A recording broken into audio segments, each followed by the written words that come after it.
What's up? Brandon Lilly here. There was a question asked on Outlaws about warming up, about how you go through your steps and so on. And the best advice that I was ever given was by Dave Hoff.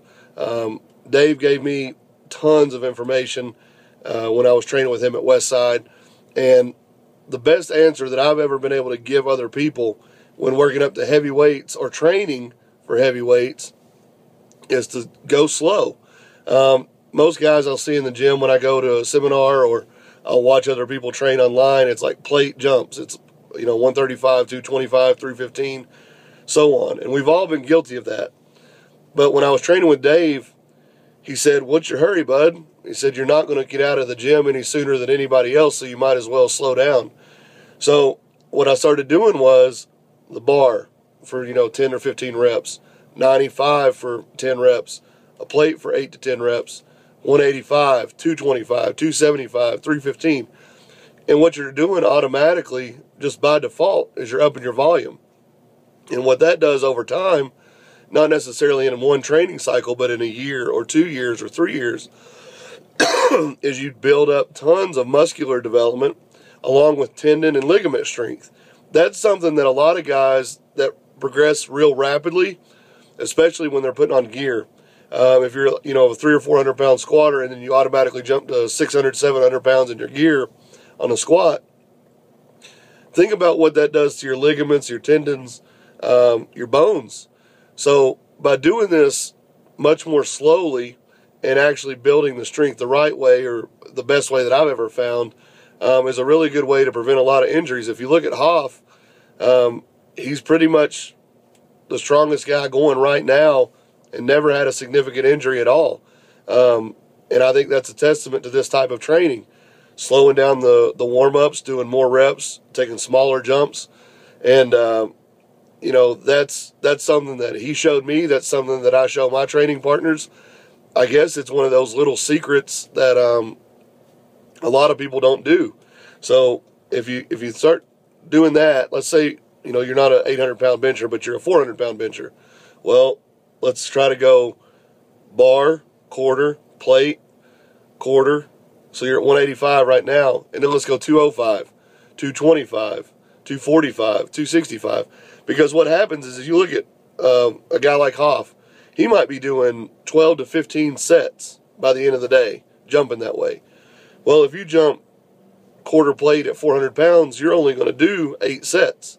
You need to find a way to do 15 sets to build your volume up. Because what that's going to do is Dave is going to continue to grow and progress because his volume is so high. When your volume is low, you're not going to progress as quickly.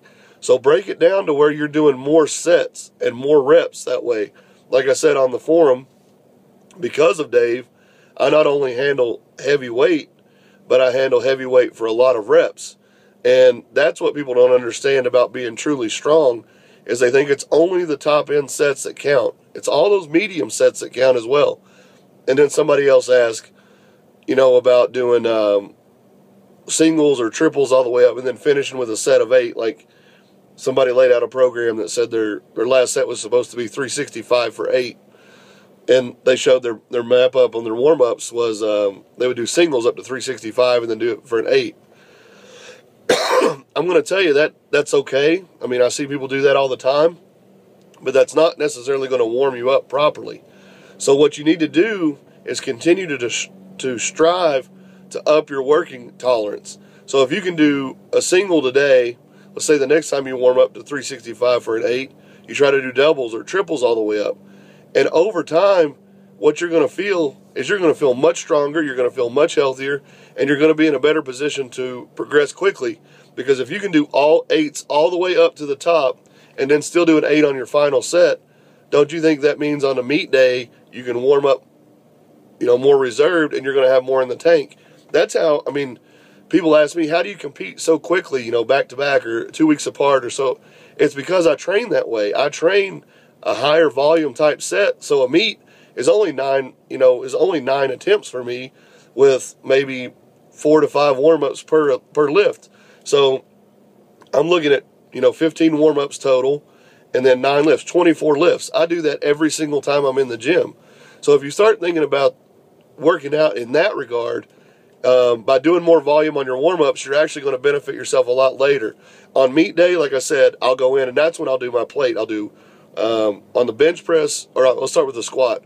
I'll always start at 1 plate. I'll go 1 plate, 3 plates, 5 plates, 7 plates, and then I'm on the platform. So I go to the bench, I go immediately to 2 plates. I'll do the bar, and then I go to 2 plates, and then I go to 4 plates, and I'm on the platform. Unless I'm in my shirt, and then I'll go, 2 more shirt sets, and then I'm on the platform. The deadlift, it's usually 2 plates, 4 plates, and 5 plates if I feel bad at 4, and I'm on the platform. And I do make a 200-pound jump to my opener.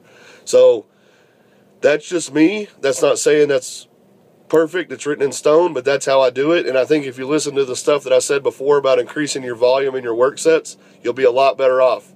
Thanks for watching, and I'll catch you next time.